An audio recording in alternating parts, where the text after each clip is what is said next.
The 2025 monsoon season's been brutal for countries like India and Pakistan. But when the waters rise, can neighbors rise to help? A group of Asia-Pacific nations is betting they can. If oats or rice is your daily jam, brace yourself. This is a really scary study. Yeah, and I had the same question as someone who really enjoys rice. And new research points to something even deeper, a growing disconnect between us and the natural world, with the fallout still unknown. Are we starving something deep in ourselves by cutting nature out of our daily lives? When we spend less time on nature, and our anxiety, stress, depression are up. Just 2 degrees is on. Now, are we losing one of the simplest medicines for the mind, I wonder? Yes. 'Cause it's nature's way. Oh, and it's on and on and on going on. This is Karachi, where waste and other pollution built up in the drainage system after monsoon rains flooded the city in August. The season typically begins in June and runs until the end of September in Pakistan, one of several countries affected by the monsoons. By the time we're done this report, some 800 people had already been killed. So yeah, the season hit hard. इंसानियत को बहुत ज़्यादा परेशानी होती है और हमारे जो हुक्मरान हैं वो बहुत ज़्यादा गफलत में. The first deaths this year came in Nepal in late May.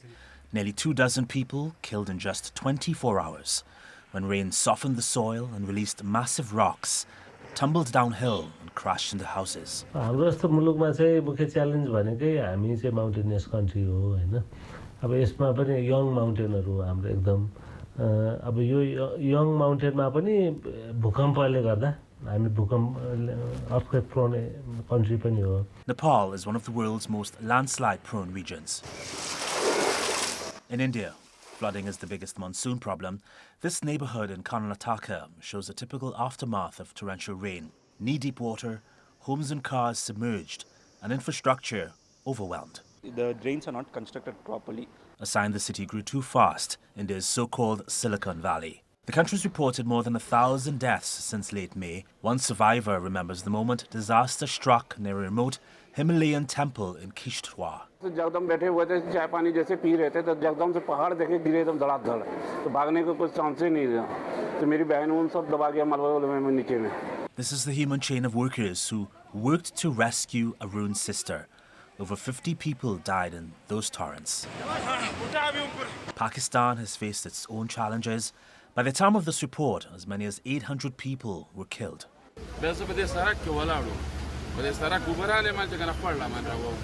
The season unleashed chaos from mid-August. Floods without warning, homes wiped out, emergency and relief teams struggling to keep up, and the government facing a backlash for allowing illegal constructions in flood-prone areas. Survivors also accused officials of failing to provide warning broadcasts from mosque loudspeakers, a traditional method in remote areas. हुकूमत को चाहिए कि इन लोगों की दोबारा बहाली के लिए जल्द से जल्द इक़दामात करे क्योंकि उनके घरें तबाह हो गई है, उनके लाइवस्टॉक तबाह हो गई, एग्रीकल्चर तबाह हो गई. तो हुकूमत को सिर्फ सूबाई हुकूमत को नहीं विफाकी हुकूमत को भी इक़दामात करने चाहिए इसके लिए. Further east, Bangladesh recorded more than 23% more rain than usual, and supercharged storms battered rice fields in the Philippines. The monsoon is a lifeline for Asia. It nourishes fields and replenishes rivers and waterways. But this year, it's taken almost 2,000 lives. So monsoon-related deaths and damages without fail happen every year. The question is, can anything be done to limit the damage or stop it from happening altogether? Representatives from 20 countries in the Asia-Pacific region met in Bangkok to figure that out. You know, countries in this region are already short on cash. How can they keep climate finance moving when their budgets are so tight? Well, it's really not much of a choice. Many countries, as you know, are being hit by climate disasters as we speak, and they have to find money in the national budget for recovery. So right now we're seeing flooding in Thailand and Vietnam, flooding in India. Ironically, immediately after a meeting of the last board meeting of the Fund for Responding to Loss and Damage in the Philippines, there was a typhoon that struck the Philippines. This was in July. So again, it's not a choice. The question is, do countries have to dig deep in their national budgets to find money for recovery at the expense of other needs, or are they going to get assistance internationally? We've seen cases like in Pakistan where the government was accused of receiving international climate funds, but people still died in large numbers. Do you think the real issue is the lack of money, or is it how the money is being used? Well, it can be often both. But I think the lack of money is really stark. And, in Pakistan, when there were floods, I believe in 2022, the estimated cost for recovery was $30 billion. And that's not anywhere close to what Pakistan received. They did receive a fair amount of money in humanitarian assistance, but it wasn't anywhere near the scale that was actually needed. And, while it is often the case that sometimes money is misused once it reaches the national level, that has been consistently used as an excuse for wealthy countries not to contribute the necessary funds. So it's a bit of a vicious cycle. You have wealthy countries accusing vulnerable countries of corruption, but then they're just using that as an excuse not to give the money. And so if not enough money is getting there, it exacerbates the problem across the board. Everyone talks about de-risking investments. In simple terms, would that make climate projects less risky for investors? Well, there are a number of different kinds of risk when we're talking about those kinds of investment. There's project risk. Is the investor going to get their money back based on the actual investment in the activity? There's political risk. Is the political climate stable enough? There's sovereign risk. In the case of public debt, is the country able to repay its debts? All of those things would actually be significantly reduced by massively increased public finance flows. And so that's a big part of the reason that organizations like mine are always pushing for public finance. These are things that if the national government has more money, it can actually de-risk the environment on its own in the ways that it sees fit and are most effective. The other point I would make is that de-risking really refers to private investments that are seeking a profit. And in many cases, like with most climate adaptation projects, that's actually not the appropriate frame. We're really seeking a public benefit, not necessarily a private profit. And de-risking is actually the wrong conversation to be having altogether. It's time for Just to Matter, our segment about the little things with big impacts. Today, the grain that's integral to the diet of 3.5 billion people on the planet: rice.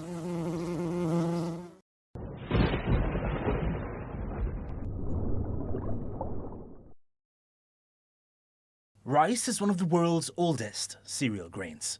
It's been feeding us for more than 5,000 years, and even now, it's the main source of energy for over half the planet. Whatever the type, rice gives us fiber, vitamins, antioxidants, and let's be real, some dishes just would not exist without it. Think of a steamy biryani, basmati grains turning into a golden feast, or a Peruvian arroz tapado, layered rice with plantains and avocado. There are more than 40,000 types of rice, each adapted to its own climate, soil, and people. But rice doesn't just feed us. Paddy fields create entire ecosystems for fish, birds, and countless species. It's also a thirsty crop. 1 kilogram of rice can take up to 5,000 liters of water to grow. That's as much as we drink in 2 full years. So when the climate shifts, a lot's on the line. In India, farmers drill deeper wells just to fight heat and drought. In Bangladesh, people plant rice that floats during floods. And in West Africa, they've revived an old rice variety that thrives with almost no irrigation. From jollof to risotto, rice fuels half the planet and has kept us alive for millennia. But can it survive the climate pressures ahead?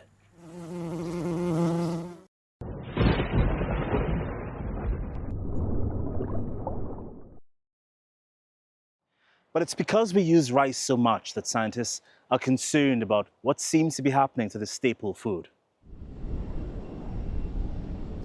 A study published in the Lancet journal suggests that as carbon dioxide increases in the atmosphere, rice paddies are absorbing more arsenic, the the so-called king of poisons. Arsenic is naturally found in many soils and waters, but rising CO2 levels are depleting the oxygen in wetlands, pushing arsenic levels higher, and rice roots are soaking it all up. They warn that exposure to arsenic could result in higher instances of heart disease, diabetes, and a 44% increase of lung and bladder cancer. In China alone, it could mean nearly 20 million additional cancer cases linked to rice. Professor Keeve Nachman is one of the authors of the study. Professor, this is a really scary study. Many of us eat rice several times a week, if not every day. Can you explain in simple terms how climate change is making the arsenic problem in rice worse? Climate change is affecting the concentration of carbon dioxide in the air, and it's affecting temperatures. And we conducted a study using field trials of rice production that showed that both the increased temperature and separately the increased concentration of carbon dioxide in the air change soil bacteria in a way that rice plants take up more arsenic out of soil and water. We also found that when we have both increased carbon dioxide concentrations and increased temperature, that increase in arsenic was even higher. So if arsenic levels rise in rice, what does that mean for someone like me who eats it regularly? Are we talking about long-term health risks or something people would notice sooner? Yeah, and I had the same question as someone who really enjoys rice. The problem is that arsenic is a well understood human carcinogen. It causes cancer of the lung, bladder, skin, and possibly some other sites around the body. Arsenic exposure over long periods of time is also associated with other effects than cancer, including heart disease. It can affect the developing brain, and it's associated with birth defects and other negative outcomes in young children.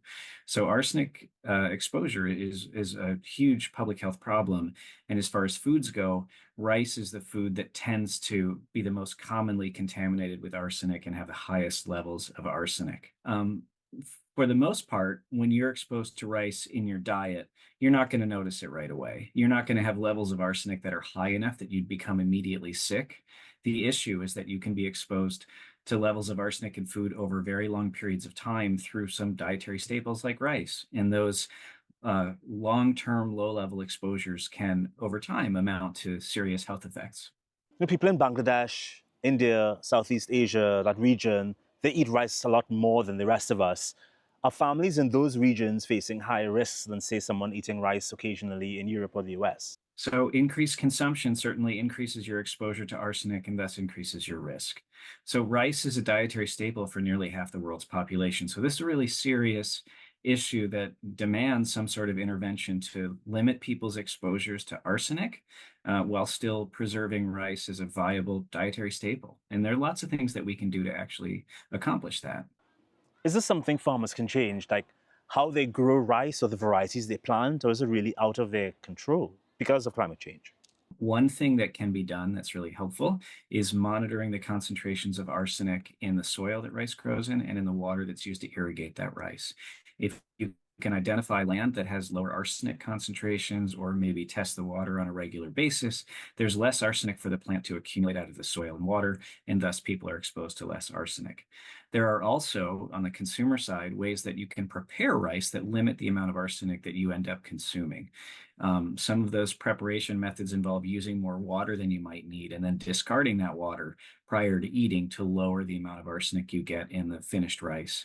There are also choices that consumers can make about the types of rice. I love brown rice. I think it's extra tasty, but brown rice tends to have more arsenic in the outer shell than white rice. So choosing white rice can be safer for people if they want to limit their arsenic exposure. And, the big one that I think a lot of folks don't want to hear is you can limit your rice consumption. If rice is becoming more toxic as the planet warms, what kind of action do you think government should be taking right now to protect us? Governments should be doing everything they can to slow climate change, period. There's really no other top level intervention. I think we showed through our study that increased heat, increased carbon dioxide, increased the amount of arsenic in rice. And by no means is arsenic in rice the only consequence of climate change, but it's a really, really important one that we can at least attempt to quantify right now. I think governments can do other things specific to arsenic that could be helpful. They could set standards for arsenic in rice that are enforceable, and they would have to actually monitor and enforce those standards, but that could limit people's exposures as well. They could also provide assistance for farmers to maybe transition from flooded production to rain-fed production, to supply testing resources, lots of things. Another thing that food producers can do, food producers can think about substituting rice-based ingredients in their foods for other grains that are lower in arsenic. So it takes some creativity, but everybody can play a role in reducing exposure, and there are things we can do. That's the good news. Is it just me, or did summer last all of 5 minutes?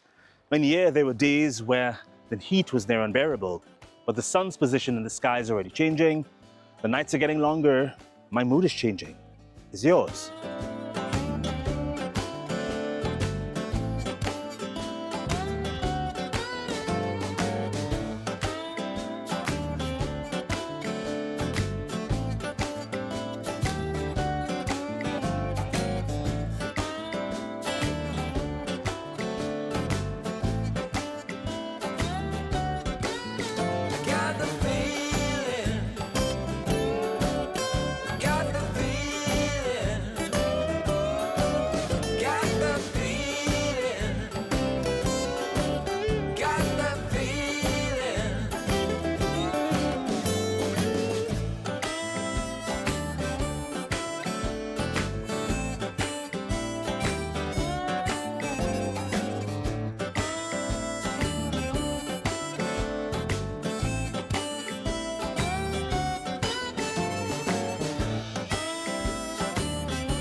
Now, scientists also say that the dwindling sunlight plus the encroaching cold weather means the body produces less serotonin. That's the hormone that does many things, including influencing happiness.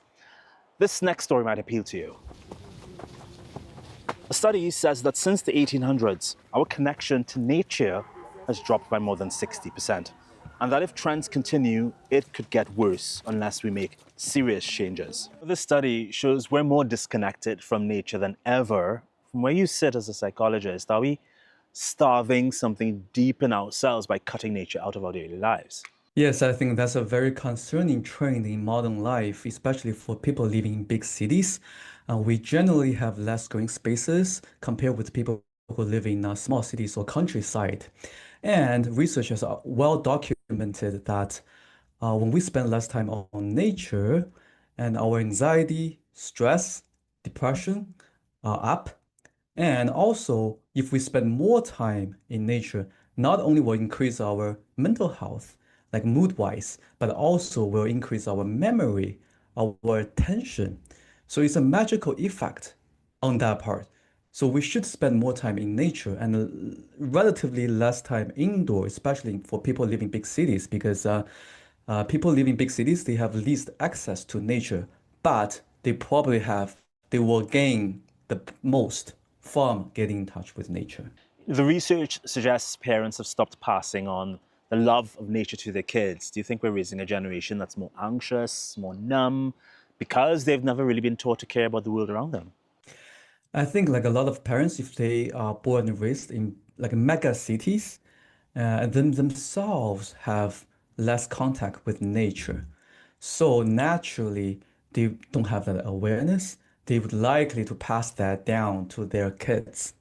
But fortunately, as we see in some parts of the world, the parents are getting increasing awareness of the benefits of nature, and then they will hopefully they will pass that down to their kids. That it's very important to get in touch with our natures, because when we, for example, in urban planning, when we are planting more trees, we're not only planting trees, we are also planting opportunities for us as a human being, the connection, the belonging to with each other. I wonder if modern life has wired us to crave screens and speed so much that we've actually become addicted to disconnection from nature. I think research has said that the more time we spend on screen, especially cell phones, social medias, the problematic scrolling of social medias has created a huge problems with people, especially with kids, because their brains developing. And the problematic use of social media or screen time has negatively impacted their mood and their brain function, like let's say memory, especially attention. They have less attention span nowadays. So I think getting out of the apartment to get in touch more with nature is definitely a very important solution of this problem. If kids grow up without playing in streams or climbing trees like we did when we were younger, does that shrink their capacity for empathy, you think? There is research to show that for adults like us, if we grow up with a lot of contact with nature, our mental health is better. So that being said, we need to get out of the house to get more in touch with nature. It will generally increase our mental health, and theoretically it may improve our empathy, but definitely that's an area that needs more research at. You know, we talk a lot about the loneliness epidemic. Do you think part of that comes from being disconnected, not just from people, but from the world around us? I think that's definitely one part of the reason. And again, there's well-documented research to show that the more time we spend on nature, actually they will make us more likely to engage with others, because when we are in nature together, A, we feel more relaxed naturally. B, we are more ready to talk with each other. Let's say for people living in big cities, yes, we have a lot of people around us, but how many of us are ready to talk with person next to us, right? Probably not that much, but when we are in nature, we naturally have that kind of readiness to connect with others. And of course, that can be one solution to the loneliness episode. Psychology shows awe is good for us, calms us, expands us. If we're not seeing stars at night or hearing birds at dawn, are we losing one of the simplest medicines for the mind, I wonder? I'm based in Toronto, Ontario, Canada. So in Canada, some provinces in Canada, since a few years ago, doctors can actually prescribe nature to their patients. So they partner with conservation organizations and national parks. So when they get this prescription, the patients can have free admission to national parks. Let's say the doctors recommend them to spend at least 2 hours a week at national parks to improve their physical health and mental health. So in that being said, in at least in some provinces in Canada, nature is a medicine. Up next, we just learned something shocking about our morning oats. A pesticide called chlorine-quat, a highly toxic agricultural chemical that was banned from being used on US crops, was still turning up in cereal. A staggering 92% of non-organic oat products tested positive, and 80% of people had it in their urine. So that meant daily exposure, possibly even for countries the US exports oats to, including Mexico, Canada, Trinidad and Tobago, Japan, and India. Chlorine-quat is particularly bad as it's linked to fertility issues, delayed puberty, and hormonal damage. Okay, quick breakdown. Chlorine-quat is a plant growth regulator. Farmers used it for decades to stop crops like oats from growing too tall so they don't fall over before harvest. It works by messing with the plant's natural growth hormones. The problem is it's still showing up in people's food supply, which means we're still exposed. And that's our show. Let's go back to our story about rice. You know, a cold, dry part of Chile might not sound like the best place to grow it.